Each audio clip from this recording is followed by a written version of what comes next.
simple joy of coffee or tea with co-workers in the cafe, sketching out ideas on whiteboards, post-it notes, and digital displays in comfortable meeting spaces. It's the collective energy and vibe of a space full of people united in a common purpose. Though we are successfully getting some type of work done remotely and over video, we are struggling with the generative work that creates new ideas and solves complex problems. And we are missing the intrinsic human experience of working together, face to face, in spaces that were designed specifically to foster the creativity, agility, and innovation that organizations need to be truly productive and grow. But when we return, will these spaces that we love go away because of safety concerns, or will they change? After months working apart, employees now say the main reason they want to come back to the office is to be with other people, socialize, and collaborate in ways that just aren't possible remotely.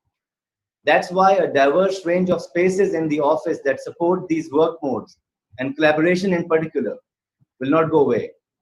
What's more, they are likely to be even more desired, but they will have to evolve now and for the near term to meet the new requirements of the post-COVID workplace. Coming together in the workplace to socialize and collaborate will become the greatest purpose that the new office can fulfill.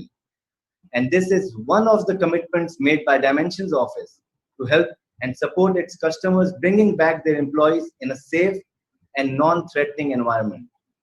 Hello and Assalamu alaikum.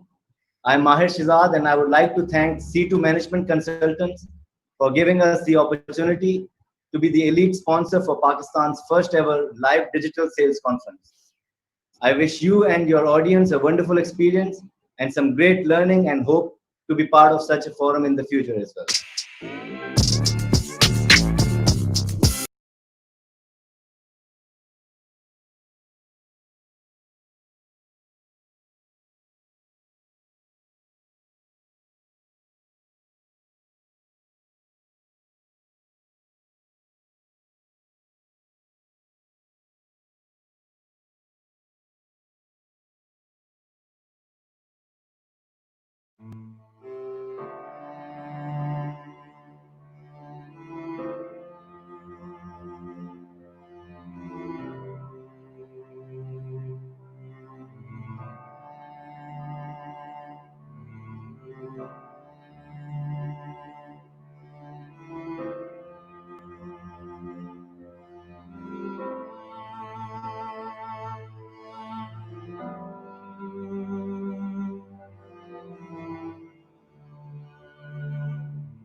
My name is Mazhar Hasnaini, and I'm the Vice President of Sales and Marketing at Engro Polymer and Chemicals Limited.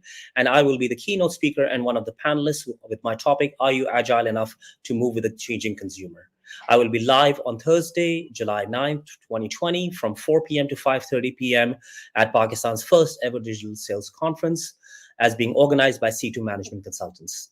Subscribe to the YouTube channel C2 Management Consultants and set your reminder by clicking on the link below. Thank you.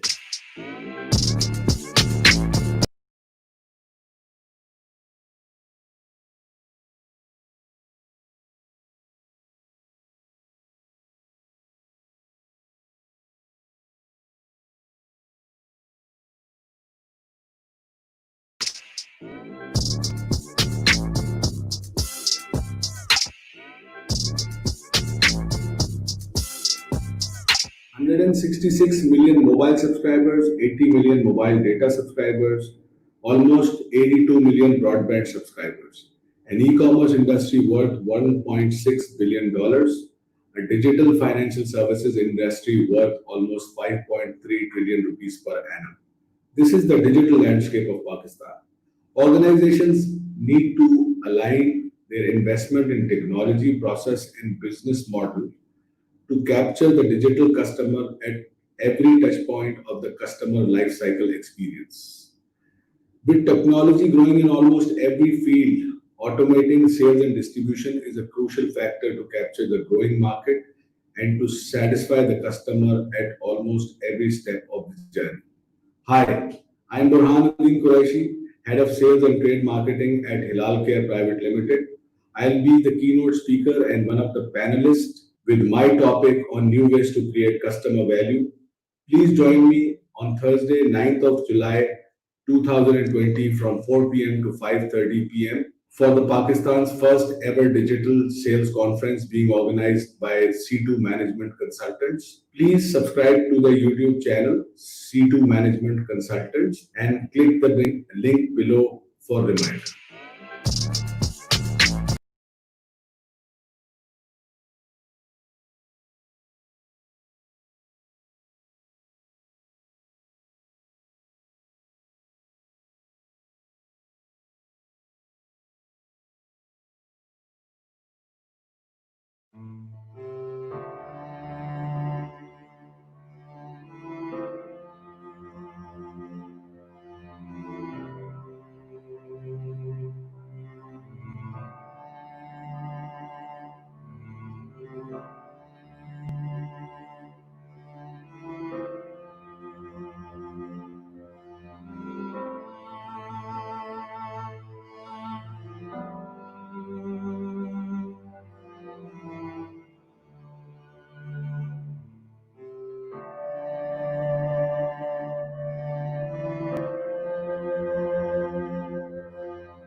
بسم الله الرحمن الرحيم الحمد لله رب العالمين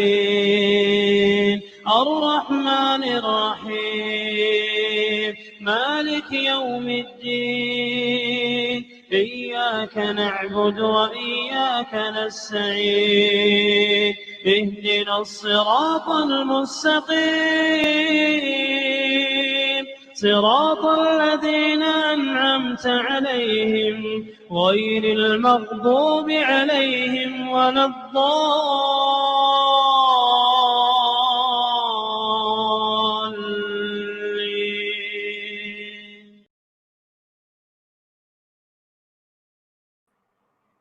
Bismillah ar-Rahman ar-Rahim. Assalamu alaikum and a lovely good afternoon to all who are here today with us live, again, digitally, globally, and locally. Welcome to Pakistan's first digital sales conference, Zooming into Sales, where our focus for the rest of the week will be on redefining the need for business of sales in the new now. I am Sayyid Afanul Haq, and I am your host and moderator. At C2MC, we focus on building stronger relationships and creating value by creating profound shifts in the thinking and the behavior of leaders, teams, and the entire organizations. We are also honored to have a Dimensions office as the elite sponsor for this conference, who is a one-stop solutions for all of your office furniture needs or workspaces by meeting your budgetary needs, delivery timeline, and can provide you the best after-sales service without compromising on quality.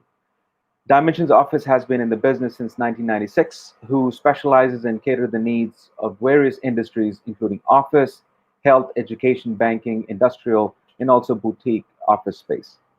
Their major clientele includes, but are not limited to, Unilever, Reckitt Benckiser, HBL, Engro, Suruthian Artistic Garments, Shell, Chevron, U.S. Consulate, and they deal with Fortune 500 companies in the country.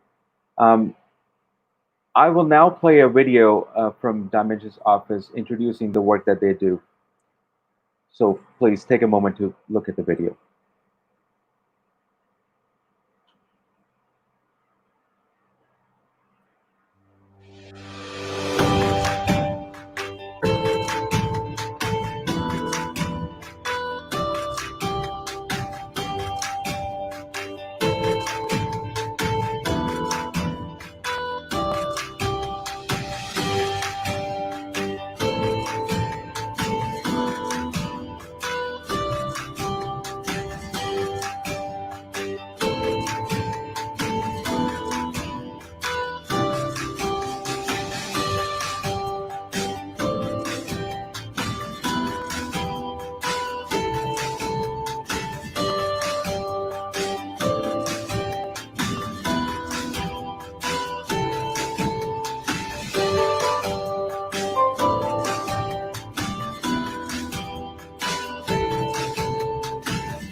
Welcome back. Let me remind you why and the purpose behind the sales conference today.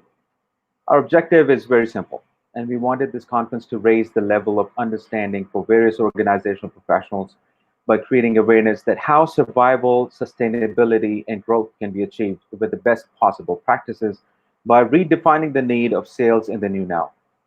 We believe that in responding to post-COVID-19, such discussions are very much needed for the business of sales and its transformation. Let me remind you again the outline and schedule for the day for those who are joining it for the first time, since it would be comprised of 3 panelists in today's session. It is divided into 2 parts. First part will be comprised of 3 keynote sessions with an opportunity for each of the panelists to deliver their own keynote on their chosen topics. They will be speaking for about 15 to 20 minutes. The second part to be followed by a panel discussion and live Q&A. That's when we'll open the floor to take up questions from you, so we can ask the same to the panelists for them to share their reflections on it. You can post your questions in the comment section at any time, and I'll do my best to share your questions on the screen. Now with this, without further ado, I would like to introduce our first keynote speaker, Mr. Mazhar Hasnaini, who is the Vice President of Sales and Marketing at Engro Polymer and Chemicals Limited. He's been with the Engro Group for over 9 years and has worked in business development, finance roles across multiple companies. Prior to this role, he was General Manager for Corporate Strategy at Engro Corporation Limited. Before Engro, Mr. Mazhar spent 10 years in various finance and advisory roles with Deloitte, PricewaterhouseCoopers, and Nortel Networks in USA and Canada, and holds a bachelor's degree in economics and accounting, and is also a certified public accountant from Colorado. Experienced strategy and corporate finance professionals with a demonstrated history of working in the developing emerging markets, growth strategy for FMCG, and diversified conglomerates with significant board and sponsor shareholder experience. Successful track record of executing capital market and M&A transactions valued over $750 million. That is in US dollars. Trained as US CPA with deep assurance and advisory experience gained at PricewaterhouseCoopers in US, as well as US GAAP with a GAAP and IFRS reporting, and FP&A experience gained in the telecom sector in Canada as well. Now that's quite an experience, isn't it? Good afternoon, Mazhar. How are you today? Good afternoon. Assalamu alaikum. So good to be here. Thank you so much. You know, you read out my profile, and I'm like, what am I doing at a sales conference? I'm asking myself that question to begin with. Perhaps you know what, that's a question that audience will be happy to know. What made you come into sales and marketing from your diverse finance background, especially being the CPA? I think I've always had a deep appreciation for the guys who are, you know, on the front lines and doing the work. You know, as a finance business partner, I always felt that, you know, there was an underappreciation for what the ground realities many times were that people were facing, and I really felt that I needed to experience that myself. And again, Engro is a great platform which allows you to do multiple types of roles, which it has. So I've done strategy and now commercial roles as well. Awesome. So without any further ado and delay, I will now leave you with your keynote. Hopefully you do a fantastic job with that. And it will be a valuable information for the audiences as well. So tune in, audience. If you haven't yet, it's time to listen to Mazhar Hasnaini. Thank you, sir. I'll catch you back in the panel discussion. Thank you. So assalamu alaikum, everybody. Thank you very much. You know, I'm really honored to be here having this conversation with everybody today. You know, when Affan, you know, reached out and we were talking about this conference,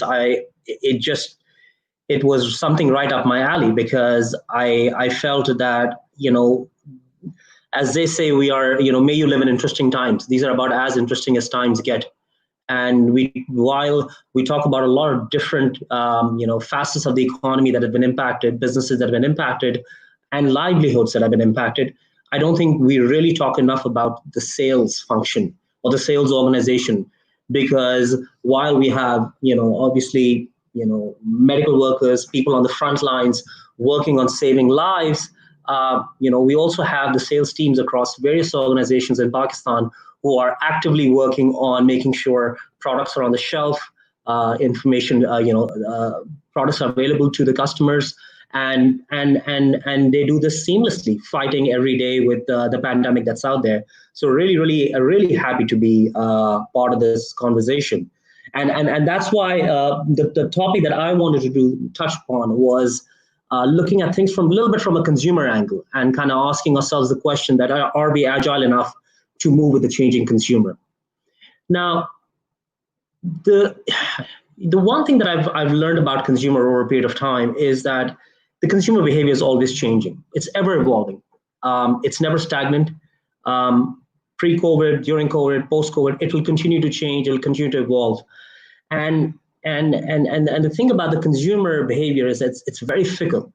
We've seen many a times where companies launch products that you never think that they're going to take off, and they do spectacularly well. And you have other times where every market research, every home usage test, every aspect of the research on consumer is done with the product, and it's supposed to be a sure success, and it just bombs. And it's just that's how consumers are. And this is a global consumer behavior, not just a Pakistani consumer behavior.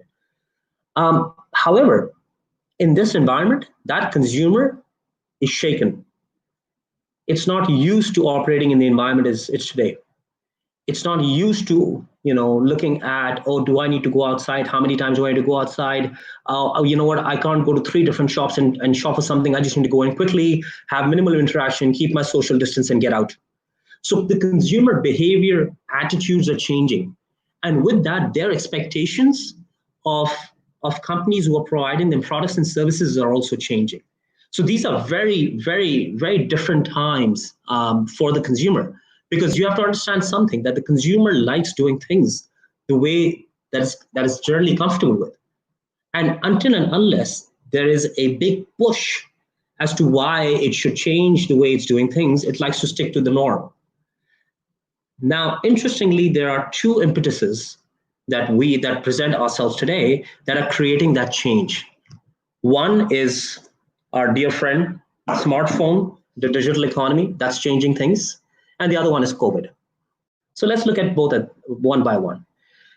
So with the advent of the digital economy, you've had companies like in Pakistan, like Daraz, like OLX, like many other companies who've come up and tried to create e-commerce platforms to sell their products and services. And I'm just naming a few that come to mind.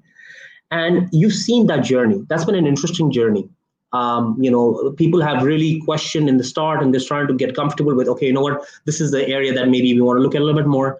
You've also had brick and mortar companies like Khadi, for example, who is trying to push its sales online as well. Now, how successful have they been? How well that transition had happened? Well, that was depend on a lot of things. What your smartphone penetration is like, what your internet connectivity is like, how transactions are settled, how comfortable consumers are. And the big question for a lot of companies were, especially companies who were brick and mortar companies were, well, how much do we invest in this?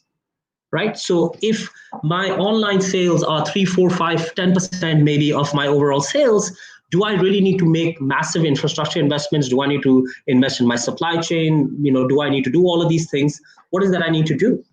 So that's one impetus that was moving the consumer in that direction.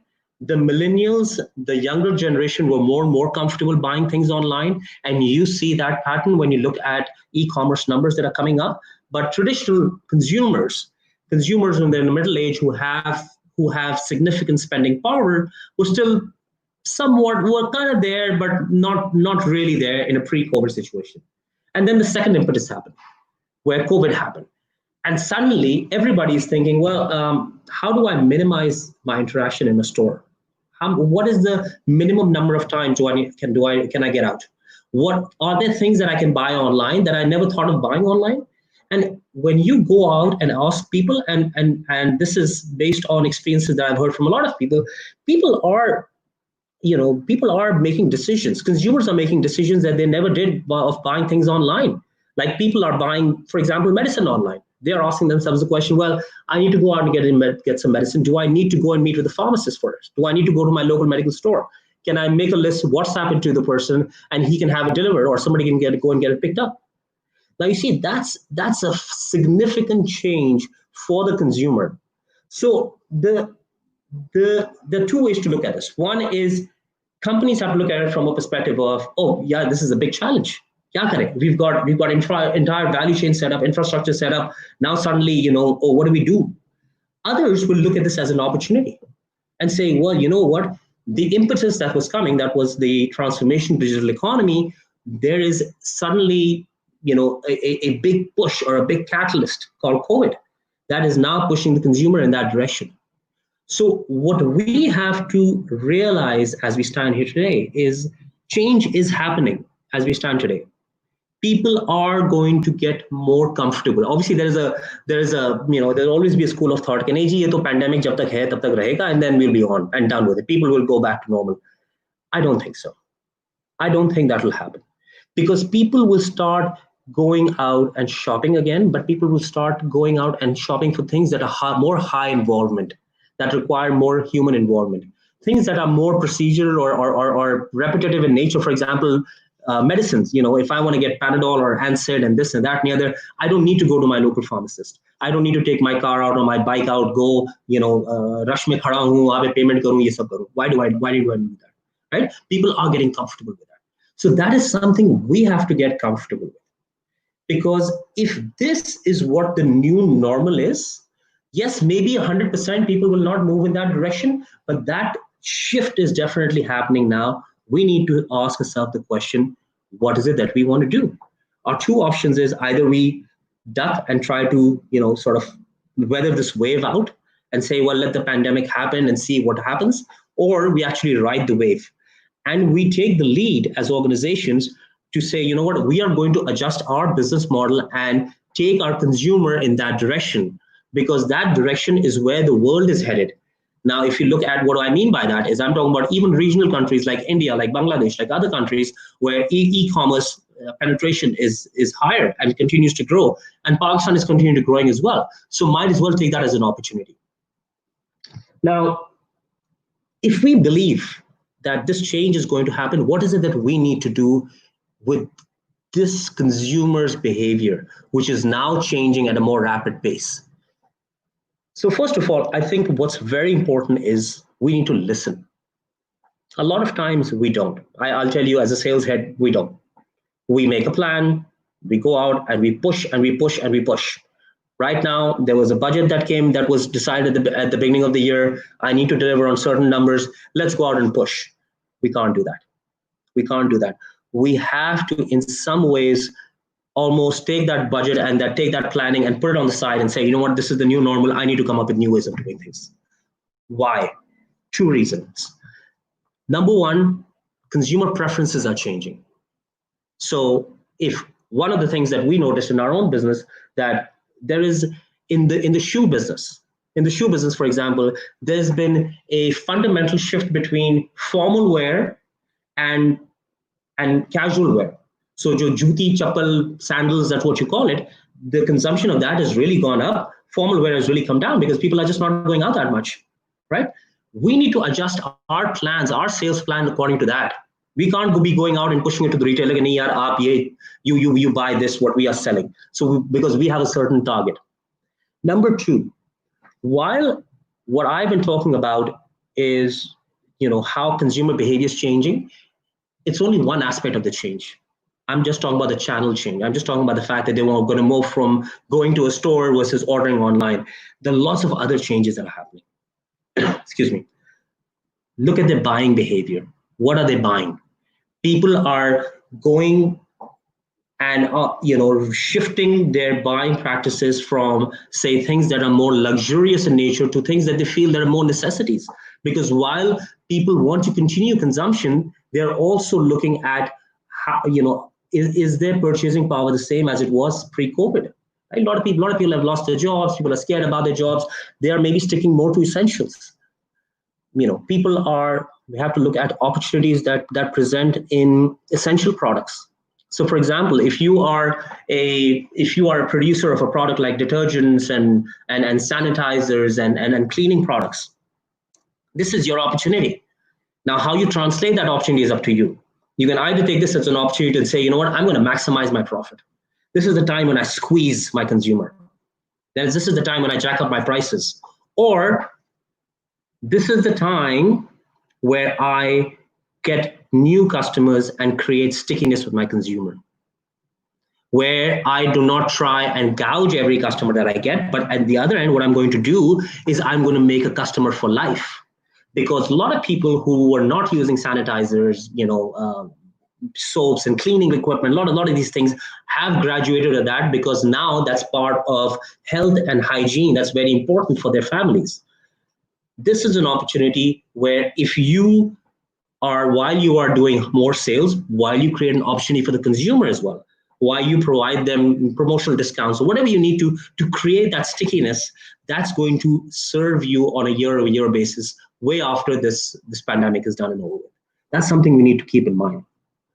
Then we need to look at how we are managing our own value chains. Now, some of these things that I've been talking about, in terms of, moving to online platforms and this, that, and the other, people might say, oh, you know what, what's going to happen to us? What's going to happen to the sales force? What's going to happen to, our distributors? Two things. Number one, we have to understand we are all facing a collective challenge. This pandemic is not impacting one facet of the economy or one part of your value chain. It's impacting everybody. So please, smart businesses will look at creating value also for its partners. It will look at if it's changing platforms, if it's changing, other ways of, doing the business or the entire business model. They should try and keep their, partners like distributors, like, sales team alongside with them and retool them and giving them different opportunities, because they understand the core business that we've traditionally been in. Secondly, another thing that we need to do, which is very important through engagement of the sales team, is we need to make the transition of the consumer from, let's say, a brick and mortar platform comfort level to an online platform comfort level seamless. What do I mean by that? Now, obviously, if you watch YouTube or if you watch, if you're on Facebook or whatnot, you see a lot of ads coming up.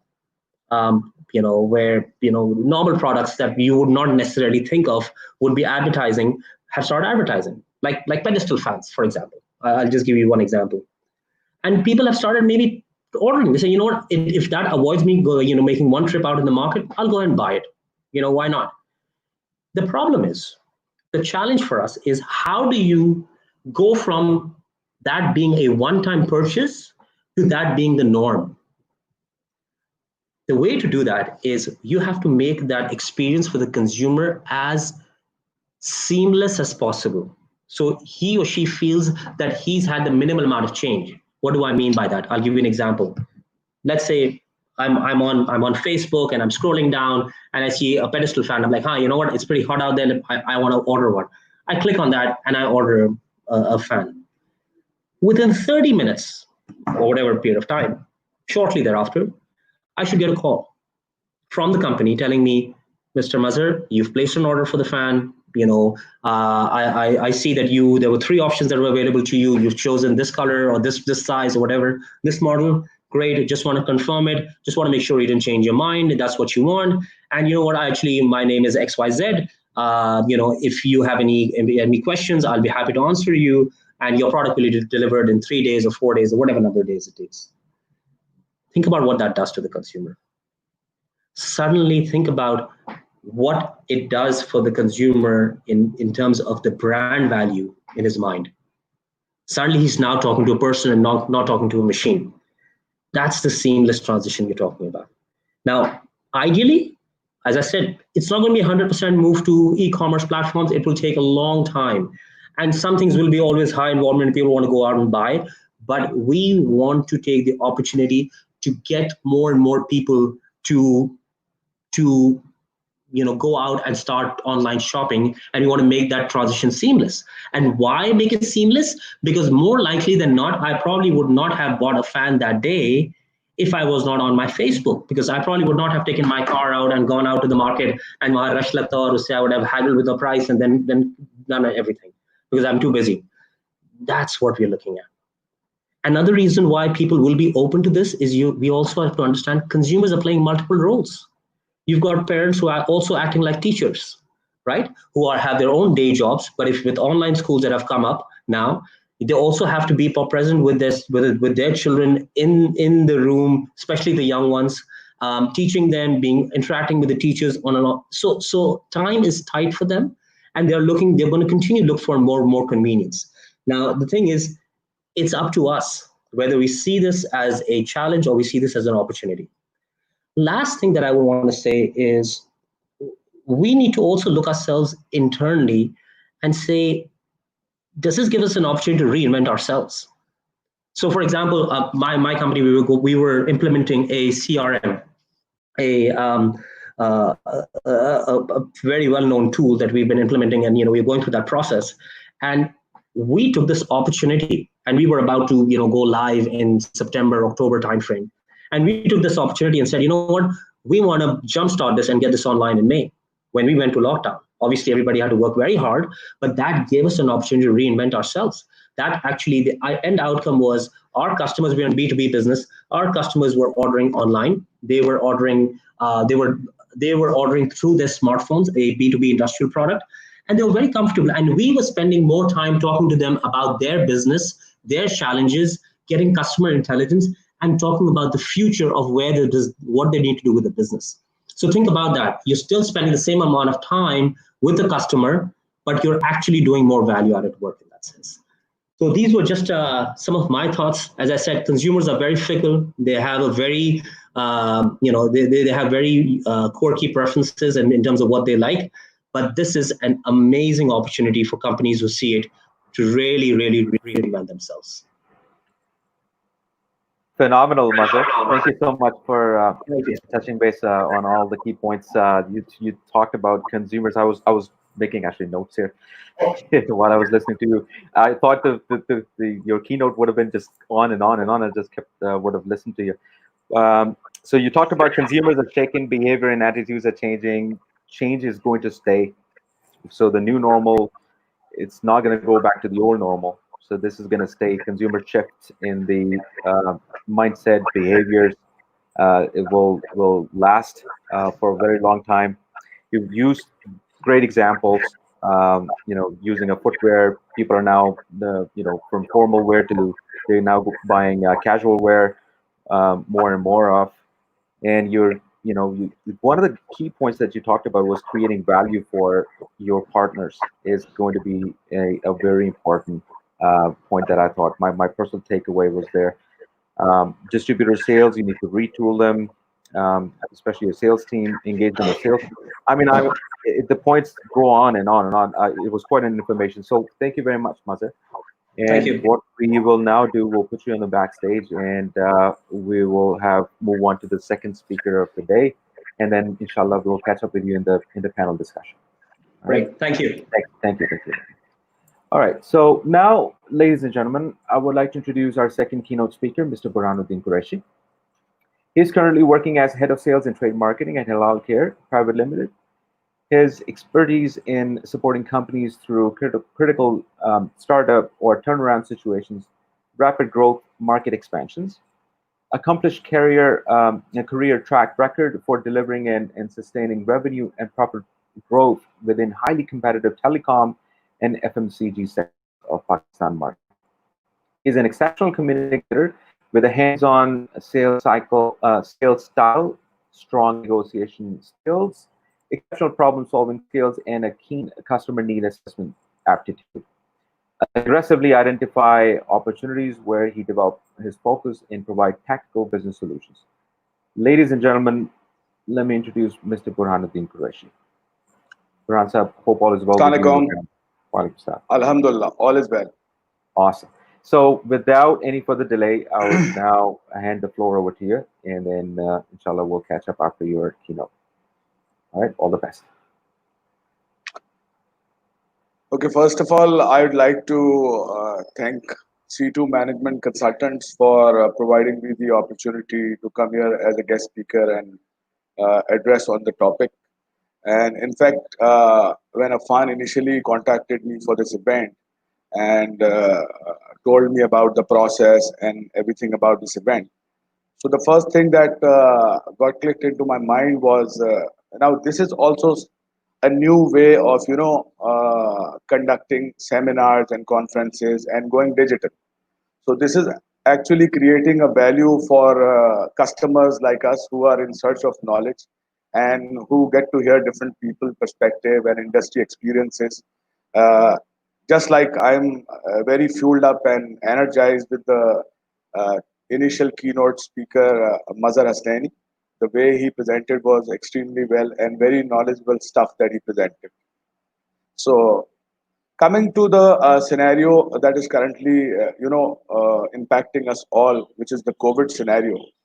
So initially, when this scenario entered into the Pakistani market, and there was a sort of panic, and people got disturbed, socially, economically, emotionally, and almost like on every dimension. So people were there. There was a chaos, and there was a state of panic, and people had to make up a choice as to how to come to a normal now for this. So during this period, since I'm from the sales background, I was doing a market visit, and I certainly saw a panic in the market with the different, impositions being applied by the state to have a control on this pandemic spread. So the market was reacting in a very different manner, and generally the concentration of the trade was to focus on key items, like for example, food items and all that, so that they can invest in the right direction to keep right stuff in their shop.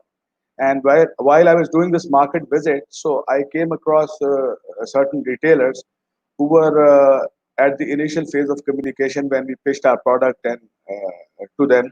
So they were with the opinion that, are you like selling food stuff? So we are ready to buy it. Are you selling sanitizers? We are ready to buy it.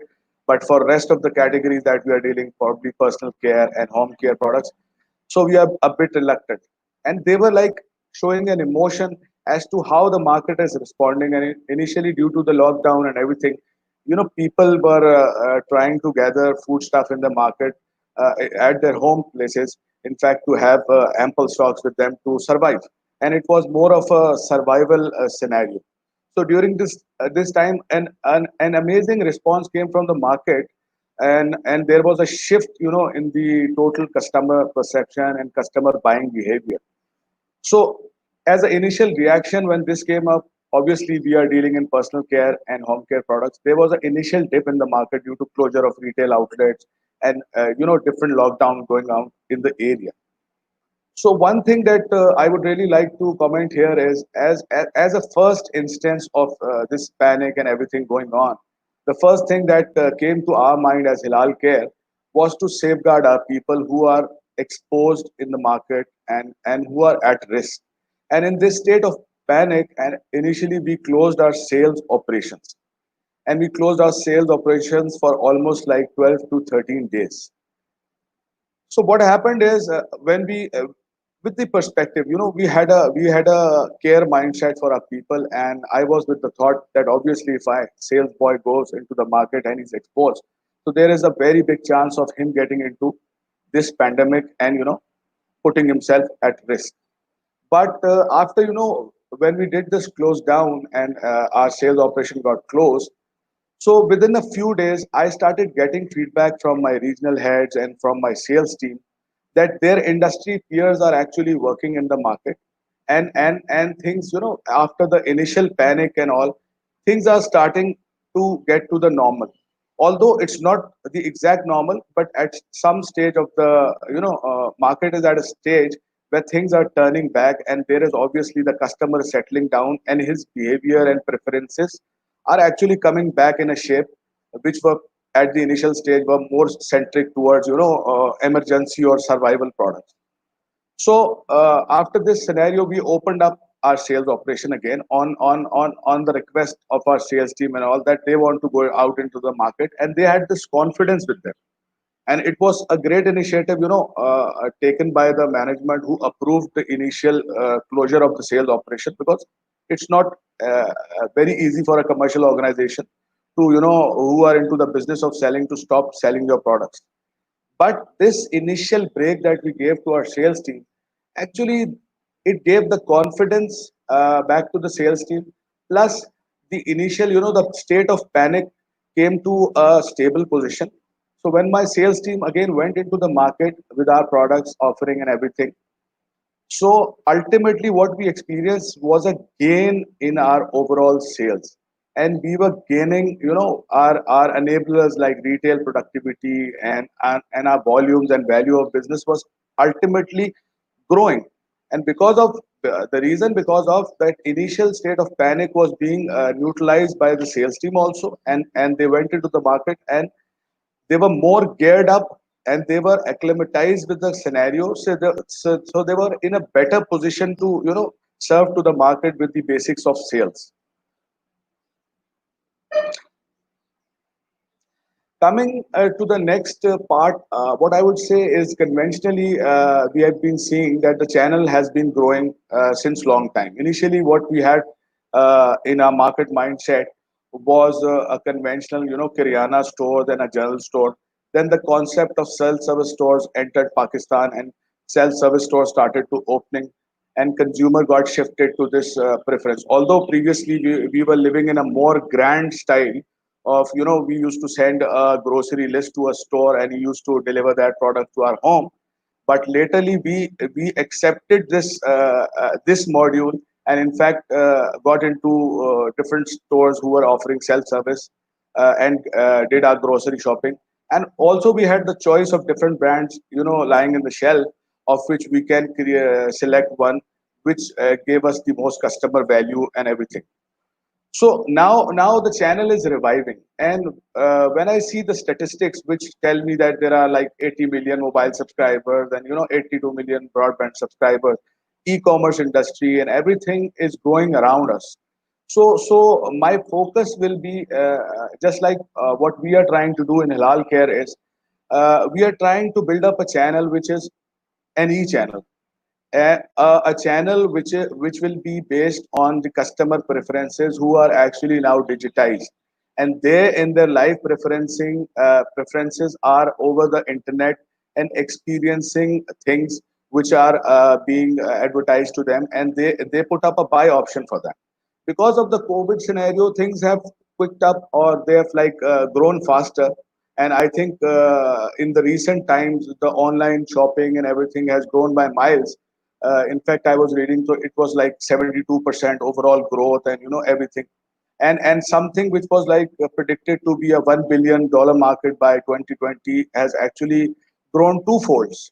So what we need to realize as companies is: are we available on the e-channels? Have we really started thinking about e-channels? Have we devised a e-commerce strategy for our products and services? Because now customers, starting from a basic minimal product, from a soap to maybe a laptop, computer, and even to probably in coming times to buy a car, so they are using this medium. And the statistics that I've shown you for these digital customers actually is a depiction of how the consumer is behaving, and what are his preferences, and where does he spend his time, and what are the buying behaviors of that customer. So ultimately, my today's discussion will be focused on what I need to promote to all the audience is that companies now really have to become very quick into the selling and distribution model through e-commerce. Now, currently, as I told you earlier, in Hilal Care, we are already have alliances, strategic alliances, and channel partners who are marketplaces, online deliveries, and everybody who are dealing into our products and distributors. They are e-retailers, e-wholesalers, and a lot of different categories emerging. And along with this, a new concept that is emerging around is the e-commerce distributors. Now, the e-commerce distributor, there are basically two kind of them. Once a consumer interacts with your product on an online platform and clicks to the link, so there is an order generated, and in order to fulfill that order in any part of Pakistan, you need to have an e-commerce distributor who can actually take your product and deliver at the doorstep of the customer. So uh, basically, the concept is now there are two modules to go about it. What I would say. I mean, that in the current market scenario, there are channels which have got quite a weighted approach, and that their customer footfall and everything is very high. So you have a special focus on these local modern trades and international modern trades available in Pakistan. Just like that, the shift is going towards the online consumer. So there are online platforms. Now there are online platforms which are top rated, which have a lot of customer footfall, and customers are buying from those online platforms and getting satisfied.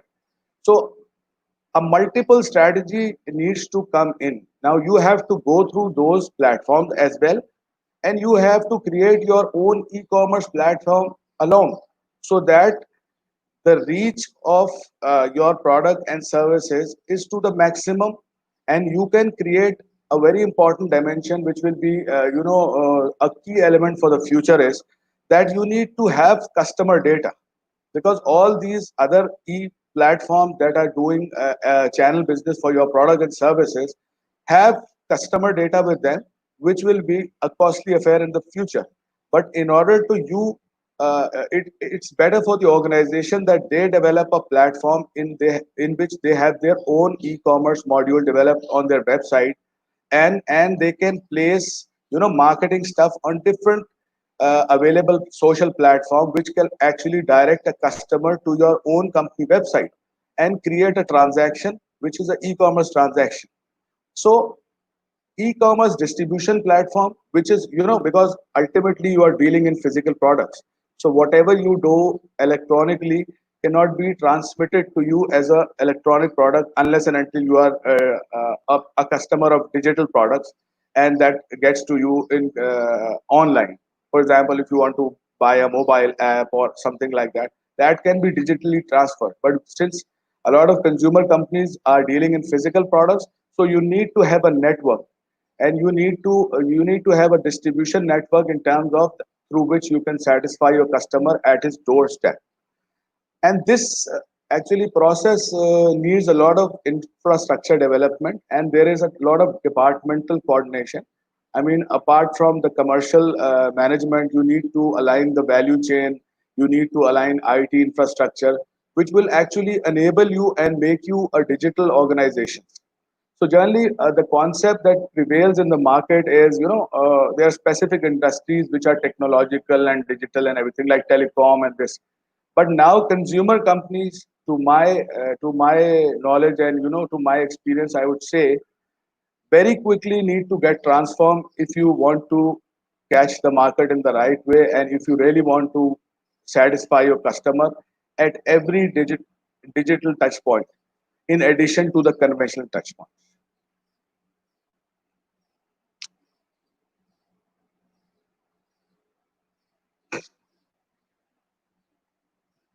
Are you done with your keynote? Awesome. I was writing notes. Sorry, I was just kind of carried away. Thank you very much. Thank you. Much appreciated. Very amazing and a brave story that you shared about your sales team. I didn't know about this, although we have had many conversations, but you never shared that it was your sales team who opted to go back in the field out there and sell. Quite encouraging. It was certainly for me. Absolutely, that resulted in your in the gain in your overall sales. So that's phenomenal. How did you feel about that, Ranza? How did your team feel about that? Did you celebrate? Did you get a moment to celebrate digitally, or? Yeah, Or, definitely we celebrated. But the concept that I was trying to build over there when I was discussing this subject was, the initial confidence that came from our management, build up this trust in the whole tiers of sales.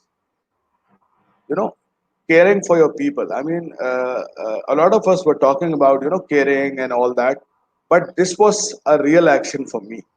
I mean, I initially discussed with my management that this pandemic is spreading and there is a panic and people are panic around. Even the trade and everybody's panicked, and markets are being closed down, and there are lots of stoppages for our people to go into the market, police checking for their documents and everything and all.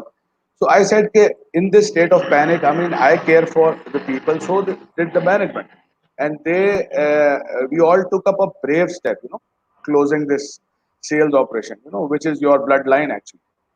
And mashallah.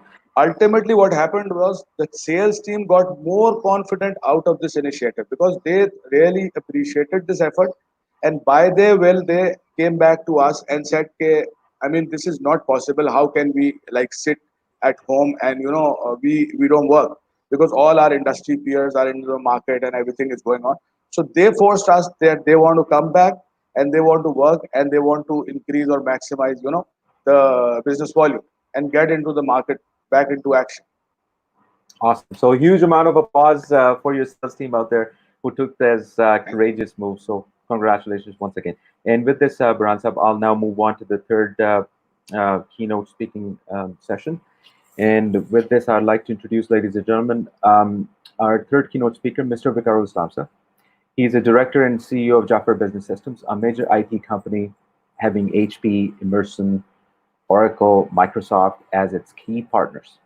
In addition, he is also the president of Touchpoint, offering self-service, business intelligence, analytics services, call center solutions based on Genesys and VAS platforms. Further, he is a founder of Hisab Kitab and a director at Blue Tech Consulting and 40pay.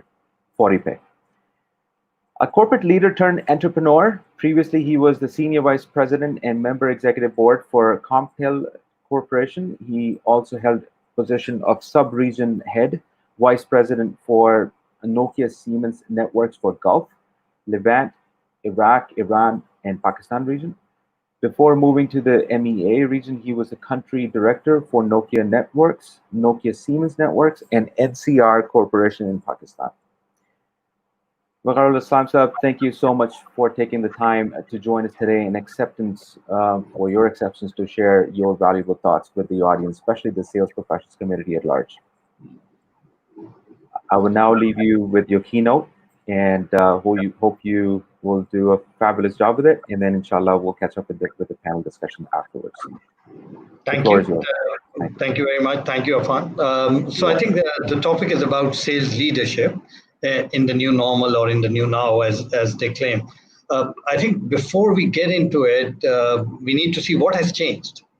And we need to slightly put on the landscape what has happened in last 4 months or 5 months for that matter in a country like Pakistan, where a typical starting point of any conversation is that this is Pakistan and things will not change. They will more or less stay the way they are. And with that mindset, we actually haven't changed.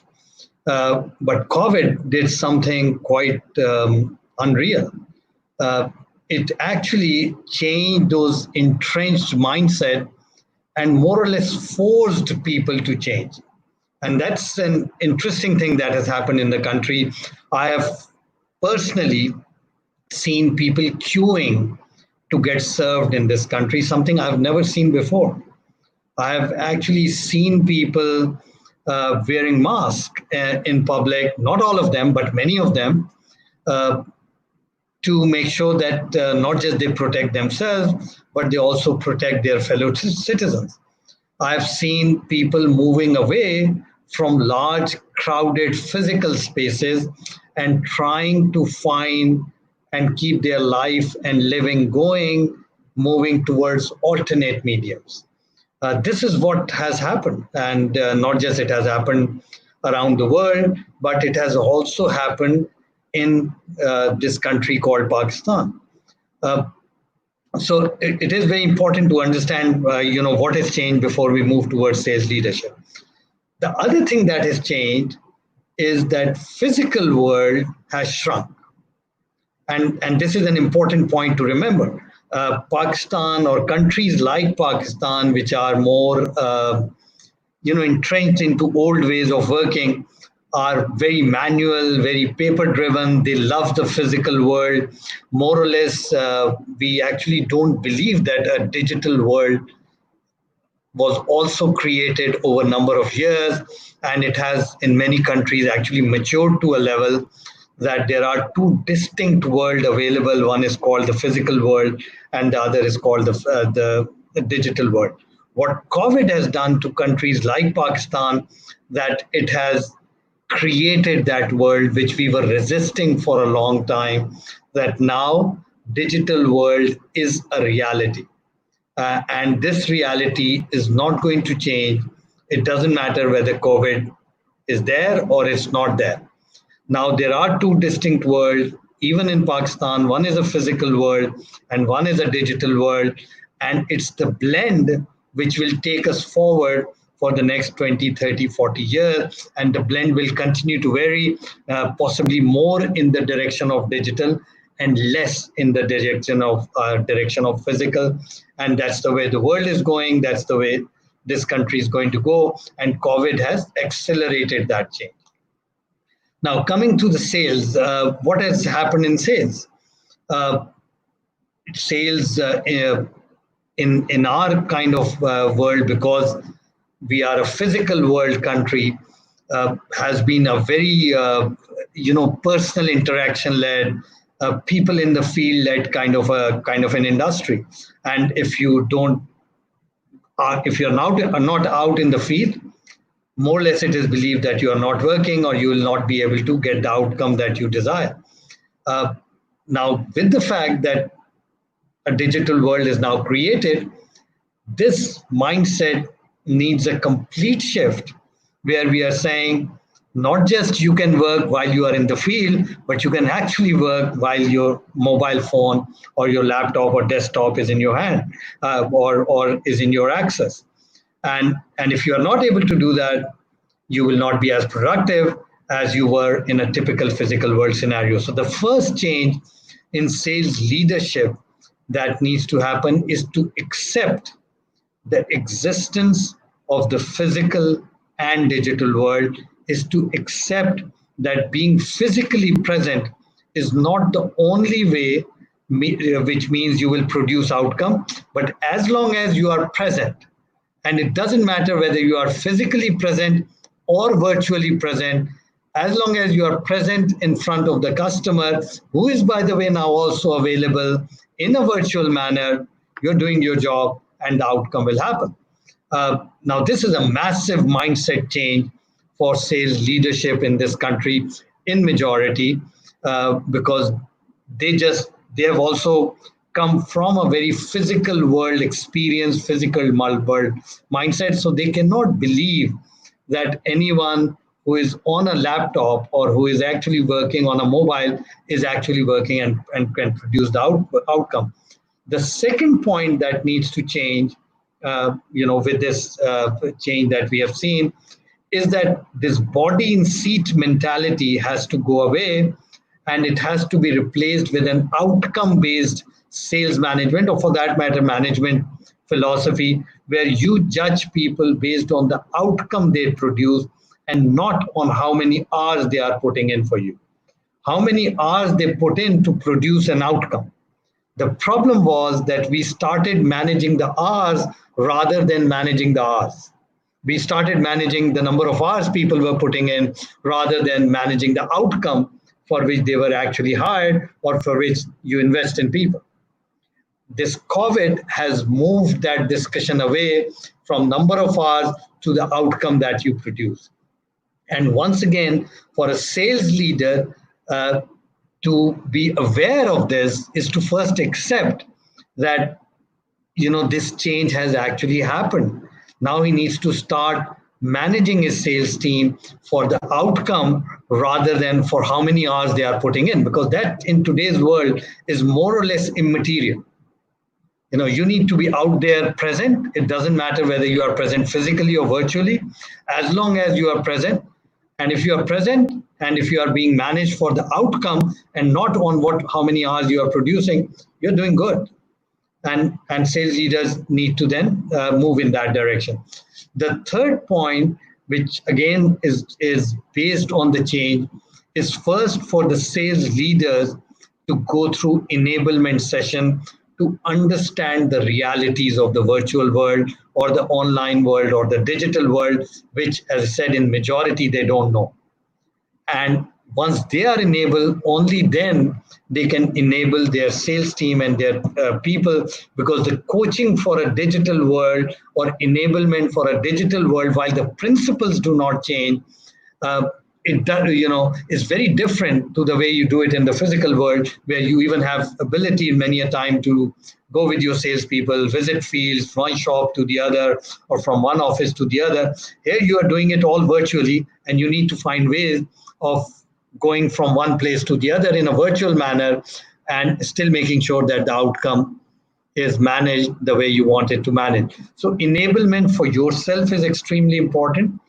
And once you've done that, then of course you need to do enablement for your team so that they are ready for the digital world and they are ready for the virtual world, because we in this country for decades have not worked in the virtual world, while the world gradually shifted towards a virtual or a digital world. Now there are, of course, always once you make a shift from one to the other, there are always roadblocks, there are always speed breakers, if you like, and those you need to cover. And one of the big one is that, the moment you move to digital, you start, because you think the physical world doesn't exist, and you forget your customer has also come virtual, not just you start becoming a lot more internal focused rather than customer focused. And as a consequence, in organizations, meetings are being held every half an hour, every 1 hour, and your calendar starts to be booked with internal meetings, because somehow you have this perception that the physical world doesn't exist. And since it doesn't exist, why don't I put more focus on internal stuff? And you forget that your competitions are out there in the virtual world taking care of your customers. So it's extremely important not to fall in the trap that if you are not physically present, your customer is not present and he's not buying. He is buying. He is buying exactly like he was buying in the physical world, except that because economy has slowed down, the buying patterns have clearly reduced. And you need to now know that you need to be virtually present, and you need to be closer to the customer and find virtual ways to get there. Fourth point that I want to highlight is about how your KPIs need to change in a dramatically changing world, or in a world which has changed in an unprecedented way. None of us have seen it in our lifetimes. Possibly none of us will see it in our lifetime in future as well, as to what we have gone through in the last 4 or 5 months. And who knows, we'll possibly keep going through it for the next 8 to 12 months. In order for you to realize the changes, your KPIs need to be adjusted accordingly. So as an example, if the business has closed due to, say, the physical nature of the business, for example, a restaurant, right? Now, the restaurants are closed. Now, you can't go to a restaurant and get served, or you cannot go and sell to a restaurant any of the product because it doesn't exist. Now, asking a salespeople in this environment to sell is possibly a wrong KPI. In this environment, possibly a better KPI will be to find all those restaurant owners and see if there is a way to be closer to them so that they are part of your funnel when their business start to return, or when they start to move towards online delivery, you are there for them to provide them the material. Right? So extremely important that you adjust your KPIs with changing situation, and don't believe that the KPIs that you set in normal time are any more valid than what they were when those were set. The other point to again be aware of, and that's again a typical way of managing these kind of changes, is that, for example, the economy around the globe has shrunk.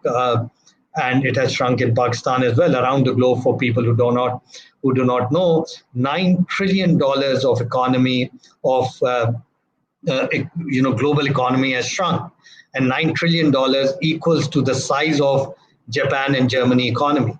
So that's the kind of shrinkage that has happened around the world in terms of economy. What that means to sellers is that there is less money available for them to sell, for customers to buy and for them to sell. Now, if I made an assumption in my target setting or in my outcome setting that the market will buy 100 and suddenly the market is reduced to 70, then my KPI has changed. And it needs to change so that my salespeople are still driven to achieve their targets, still driven to achieve their stretches that you want them to achieve, rather than having a target which is now more or less out of their reach, which demotivates them and which doesn't enable them to stay motivated or stay on course towards achieving the targets. So show flexibility in your approaches as you see these changes. And the last point that I want to talk about is about making sure that you use your policies to shift people behavior in a certain direction.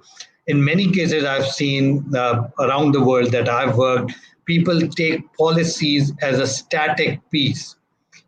Please remember that policies are there to shape behavior, and they need to be aligned to your strategy. So as an example, if your strategy this year is to maintain your market share, right, while focusing on profitability, then in that case, your weightage of KPIs need to shift towards maintaining market share rather than growing market share, because your incentives are tied to it, and salespeople are driven by incentive.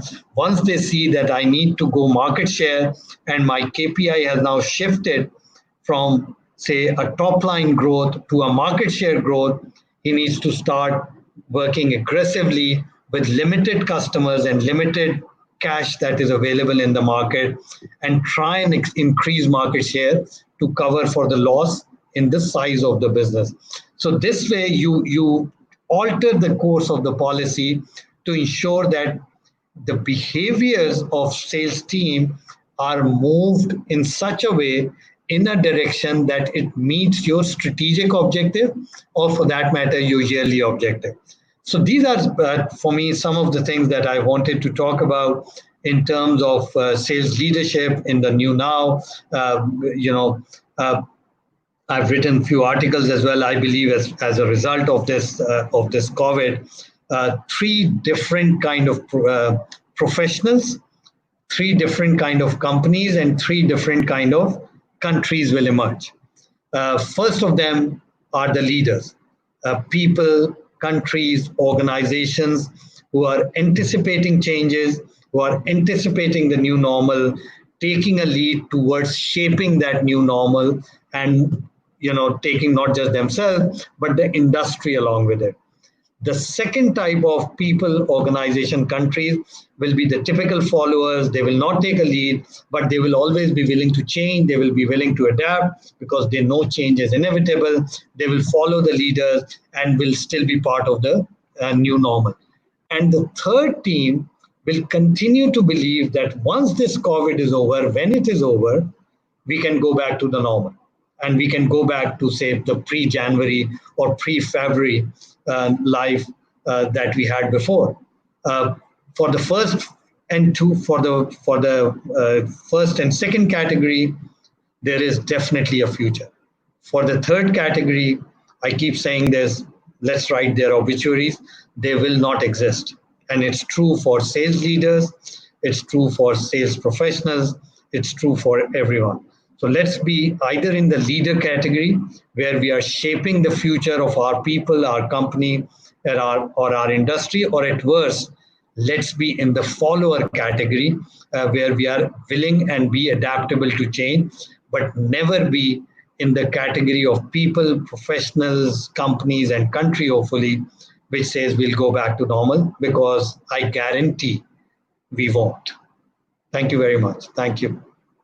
Wonderful, Vikas. Thank you so much for a fabulous keynote that you have delivered. And I know you and I, we were talking about it, and you only came to know about this, that you will have to speak for 10 to 15 minutes, and you said, okay, let me think about it. And by way of delivering the way you've delivered, it's quite fascinating to learn from a leader like yourself, from a senior executive position that you hold currently, and based on your experiences. So you've touched upon some great points.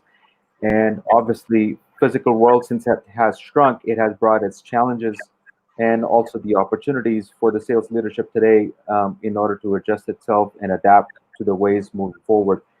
Managing the outcome, physical presence, whether it's virtually, it used to be, in the physical way before. And really, you touched upon enablement sessions for the sales team to go through to understand the digital ways of interacting with one another. And shifting your focuses from internal to customer is also a key.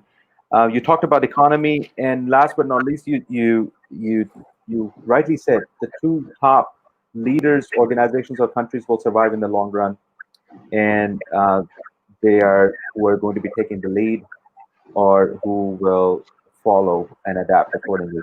That there's no place going to be for the third one. So thank you very much. With this, we'll open up the panel discussion. We'll bring in the other two valuable keynote speakers as well, who've also done a fascinating job with that. So today's session has been full of learning, personally for me and hopefully for the audience as well. So with this, I'd like to ask, you talked about customer-centric approach.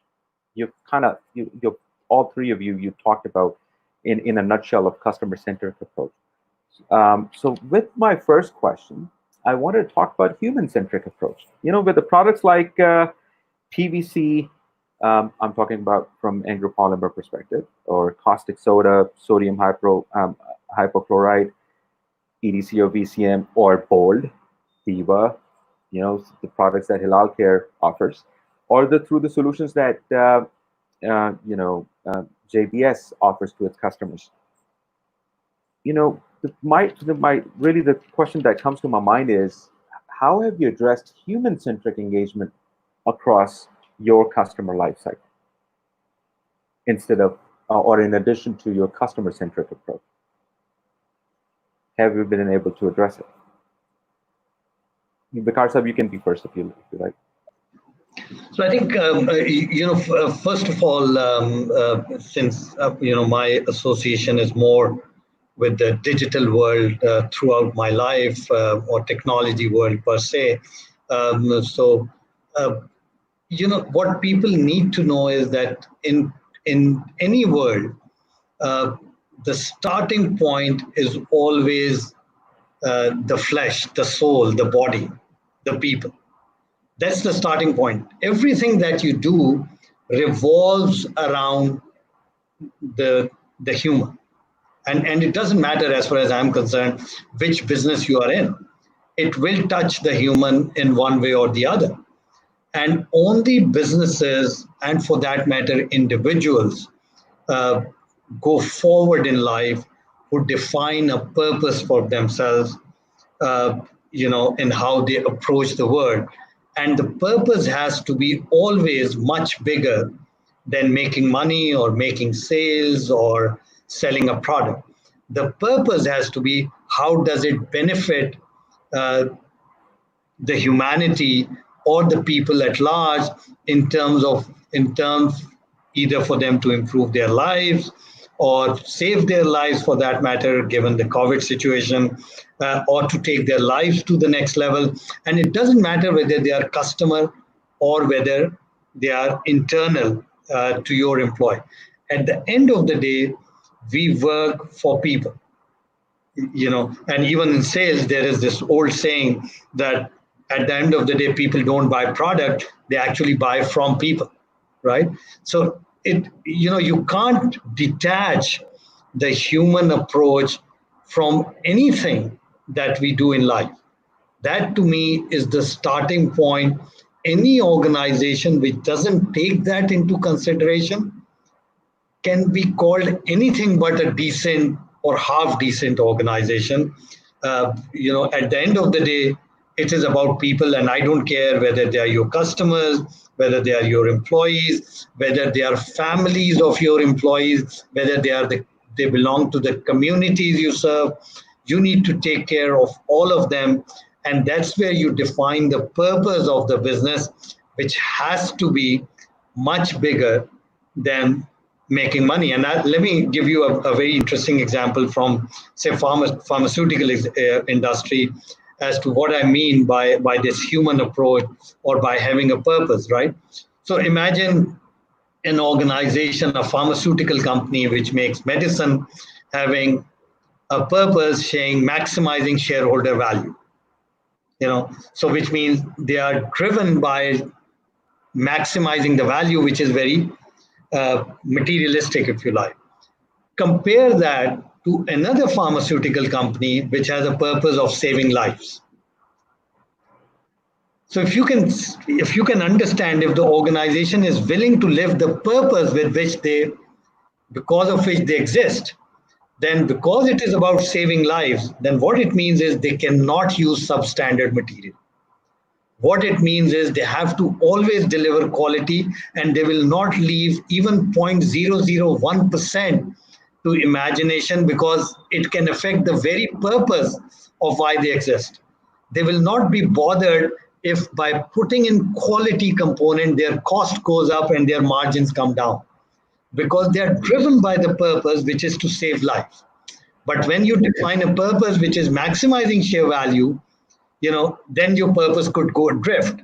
And you will say, yeah, as long as I maximize shareholder value, I don't mind if I'm using a B grade material. So just to conclude, I mean, how you deal with human is what defines the very existence of ourselves as individuals, but also our organizations that we work with. The reason I took up this question, Vikas, thank you very much for answering that and sharing your thoughts. Because salespeople are generally known for, who are very fast-paced. They want to get themselves into a selling process, and they will just want to sell it. They don't listen. Some of the salespeople, there's a category of those salespeople, I'm sure we have all seen it, who just want to sell it, and there's no tomorrow, make the commission, and off they go, right? But this COVID-19, because of those habits and ways of selling, is now old, it's gone, it's history.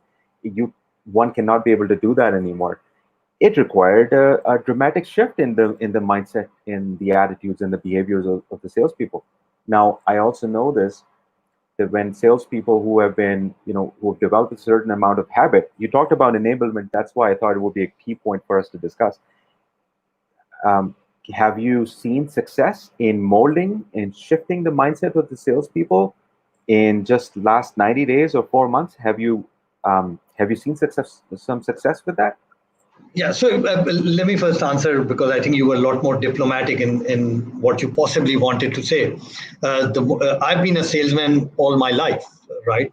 Only in the last, say, 15, 20 years, I moved into management. But for me, as far as I'm concerned, any business person is a salesman, right? And we need to know it. I don't care what he does, but if you are in business, you are selling.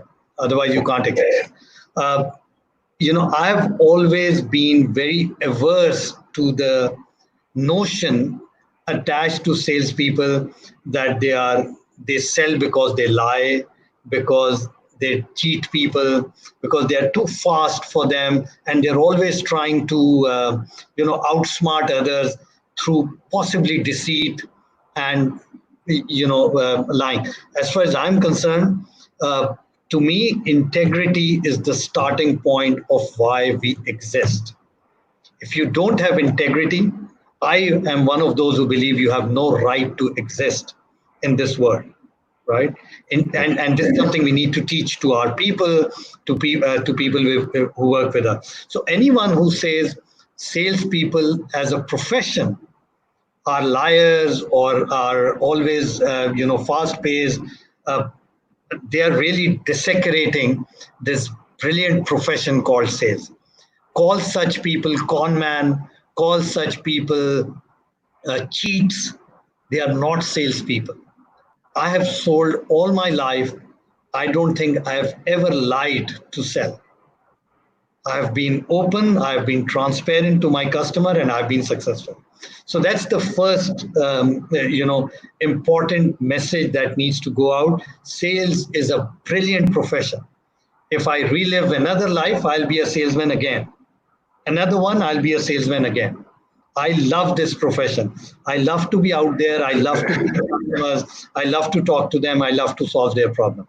It cannot be a con man kind of a thinking that we typically associate sales with. Have I seen a change in the last 4 months? It's too early to guess.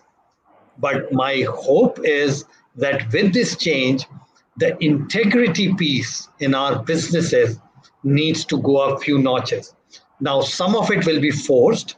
Why it will be forced? Because once you go digital, the documentation part becomes that much more profound, and you can't get away from it, right? So because you are documenting things, so hence many of the ill ways of doing business automatically goes away with it, and the audit trail is a lot more strong than what it is in a manual business, which, by the way, is one of the reasons we haven't moved to digital.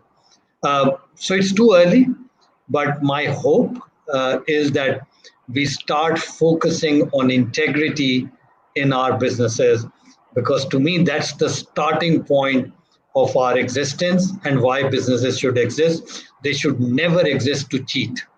Those are robbers, those are thieves. Why would you want to even talk about them in a professional forum? Right. Thank you so much, Waqar Saab. Mazhar Hasnaini Saab, your take on it. Sure. I'll build on a couple of great things that Waqar Saab said. Waqar Saab talked about purpose. And that's something that we talk about a lot, not just in Engro Polymer, but Engro Group at large. And, the one question that we always continue to ask ourselves is, are we solving a problem for the country in whatever we do? Okay, and you gotta pick your battles, right? So you gotta pick and say, oh, am I solving a problem for the country, whatever it is, right? So and that's why you see a lot of things that we do as a group is kind of in that direction. Oh, we have an energy crisis, we have this, we have that. Can we solve these problems? The reason why it's important that I'm mentioning this to answer your question is because if you have a strong sense of purpose, obviously integrity is a lack of integrity is a non-starter. You have integrity, you have a purpose, and if you have a strong enough purpose that transcends down the line, you will find your own people, everyone in that organization, salespeople, marketing people, finance people, HR people, all being very human-centric in their approach. And they will be, so for example, I'll give you one example that we have, right? So our teams, as soon as this pandemic started off, they started looking at our product portfolio, our sales team, and started saying, what is it that we can do? And they came out with two big themes, right? So one of our products is sodium hypochlorite, which is a disinfectant, right? Something that you really need in this time, right? So we started looking at, okay, well, is this the best disinfectant for humans? Is this safe in human contact? What is it that we can do? Well, you've got different types of alternates available, like hydrogen peroxide. What is the best use?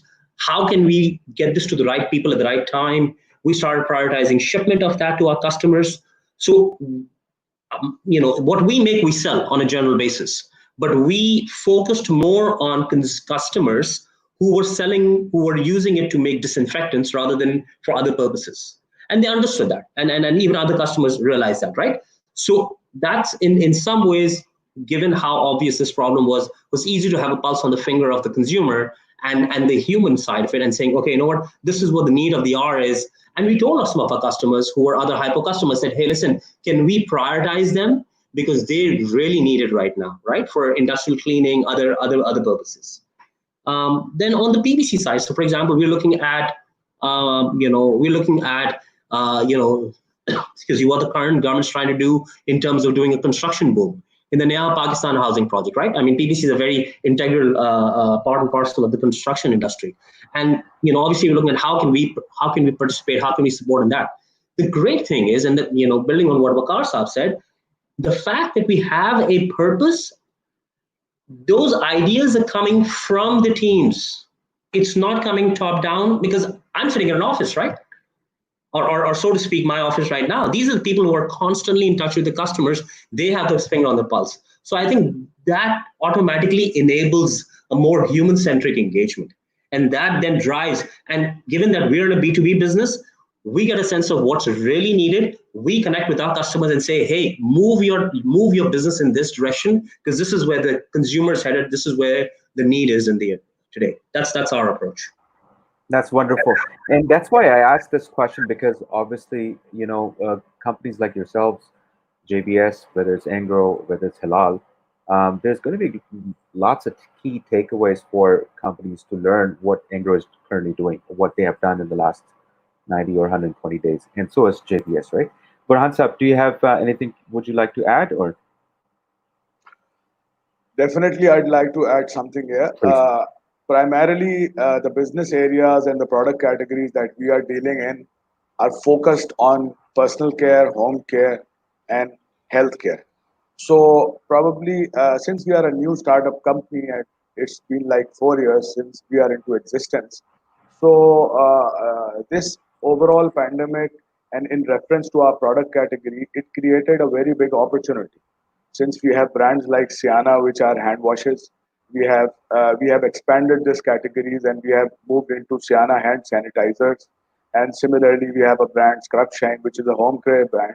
And the customer psyche and the change in the customer behavior is more towards personal and home hygiene.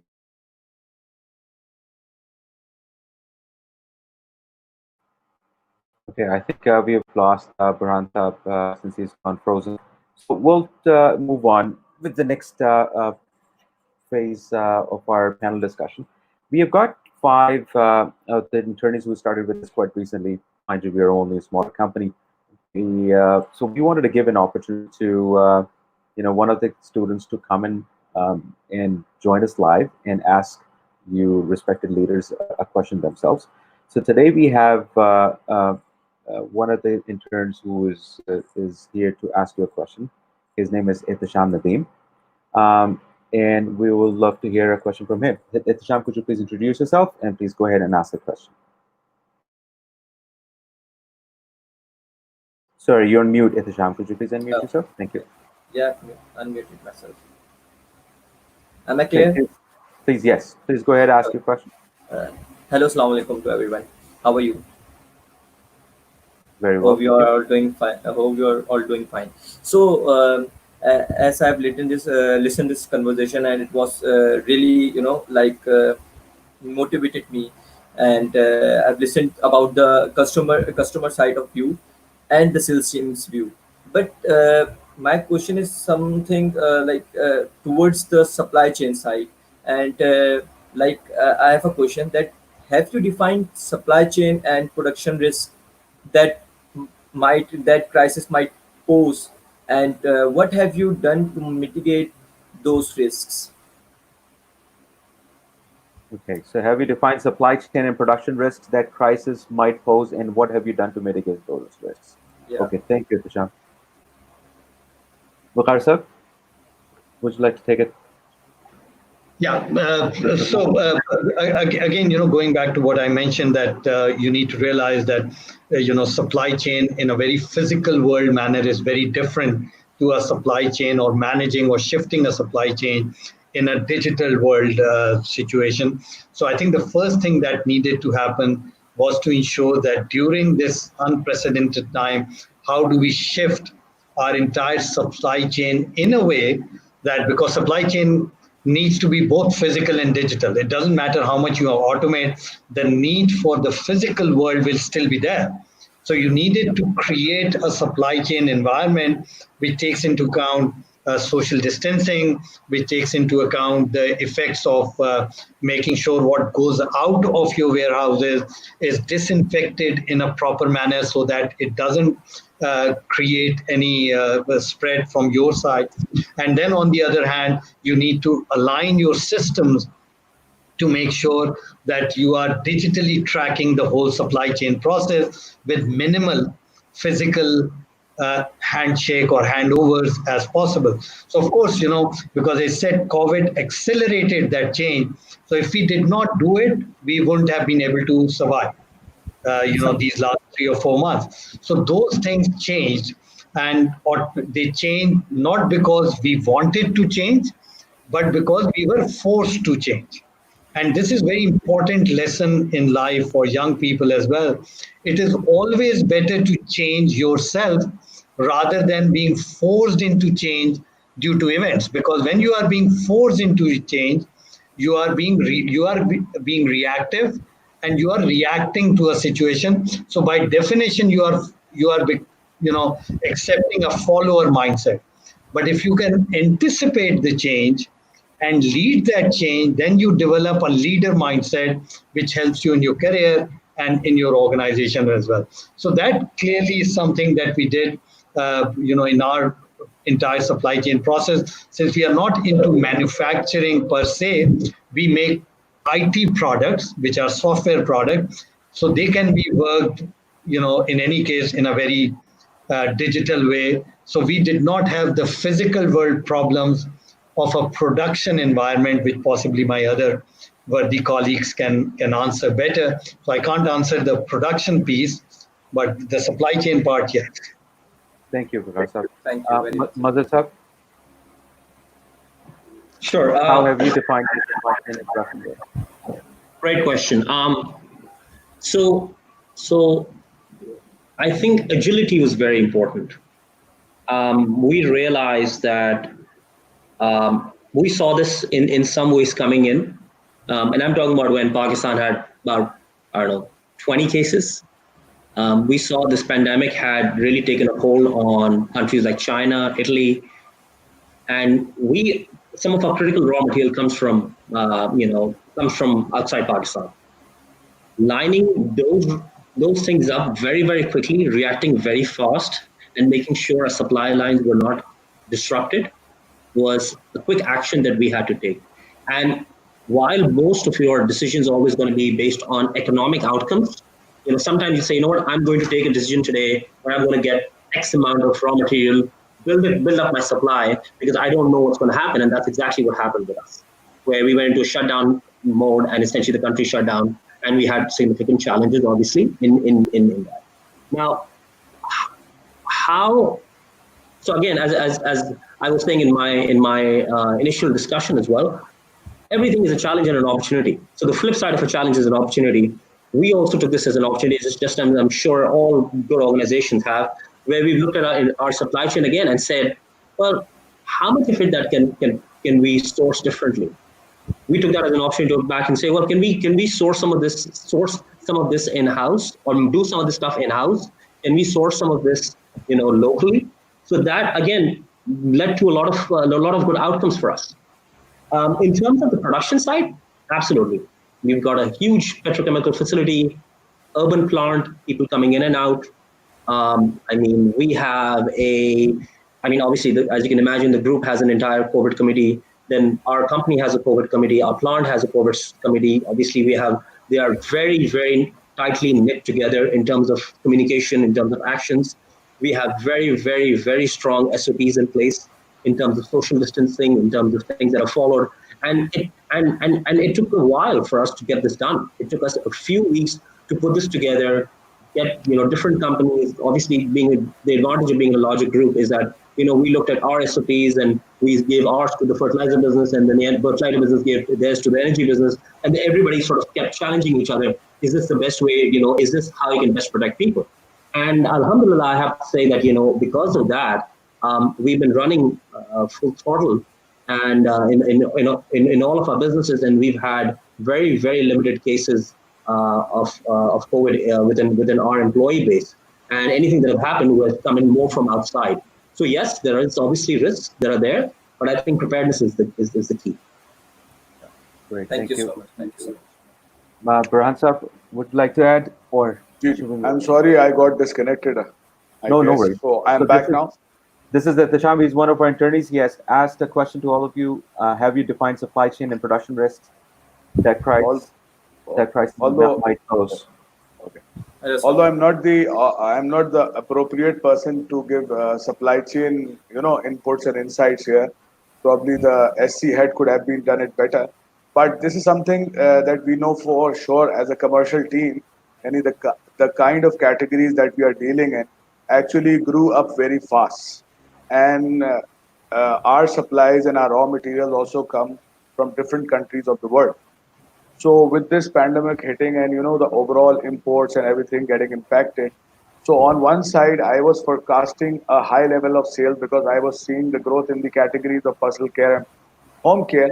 And on the other side, there was a big challenge for the supply chain team, to get access of this increased forecast, raw material and the price fluctuation also. Because for all the markets that were actually supplying us with the raw material, due to the high demand, price were also rising. So it was a difficult factor for us to, get product at a optimal price level in which we could offer the same value at a price acceptable to the customer. Great, thank you so much. Thank you, Ihtisham. Thank you so much. With this, we'd like to go into the backstage, and it's 5:30. We'll just probably, perhaps, if you have another quick 5 minutes, we'll take one more question. Is that okay with everybody? All right, Yes. awesome. So I just want to take one from the live feed. So this is a question coming from Abdul Wasi Aziz, and it says, let me just show it on the screen. How does your organization carries out strategic planning at different levels? I think this is a very big question, in fact. It needs a session on its own. It needs almost 1.5 hours to define this. And Right. at every level means, add 20 minutes for every level. Right. But just on a simple, and I completely agree with Burhan that we'll be oversimplifying if we try and answer it, in 2 minutes. But I think the strategic planning typically happens on a 3-year basis. So companies have a 5 to 10 year horizon. They come up with a 5 to 10 year vision, and then they break it down to 3 years, which then starts to break down to your yearly KPIs and yearly targets, and those are being tracked. So typically, it's a bottom-up exercise in many ways, where each team is asked to develop their own vision, and then everything comes up. And then it becomes a top-down exercise as well, where the board or the senior management looks at various inputs that they have gathered from the business. Based on that, they define a set of KPIs with which they want to drive the organization, and then make a scorecard which tracks the progress against those scorecards. So that's just the long and short of it, if you like. But it's a very detailed subject. Thank you. Yeah, so I would also like to comment. By process, I mean talking from a commercial perspective. Strategic planning would, from a commercial perspective, it would mean something as to where you stand today, and as to where you want to go in a particular frame of time. So this actually derives a number of strategies for different departments, complementing for that overall delta that you want to create as a growth of your organization. Wonderful. You've done a fabulous job with that, summarizing in a couple of minutes, for sure. All right. So with this, I know it's gone past 5:30, so I would like to thank each and every one of you, fine gentlemen. Thank you for joining in on this platform, and I hope we have tried to create a value for salespeople at large, who are sales or non-sales professionals out there. Most importantly, I think this physical distancing has brought an opportunity for us to conduct a conference like this in a medium like this. And I think we've been successful in conducting it so far, alhamdulillah. And we'd like to remind our audience again that tomorrow it's going to be the last day of the conference, which is going to be day 5 from 4 to 5:30, the same timing. And tomorrow is going to be different perspective from different leaders. And remember, tomorrow is going to be the perspective from HR leaders. So there's going to be fabulous panels tomorrow, and we'll look forward to welcoming you all again. So with this, Mazhar Saab, thank you so much. Burhan Saab, Islam Saab, thanks for accepting our invitation and being part of this conference. Much appreciated. And recording will be available, so if anybody could not watch it live, you can then see it. The recording. Thank you. Thank you very much. Thank you. Allah Hafiz. Thank you. Allah Hafiz.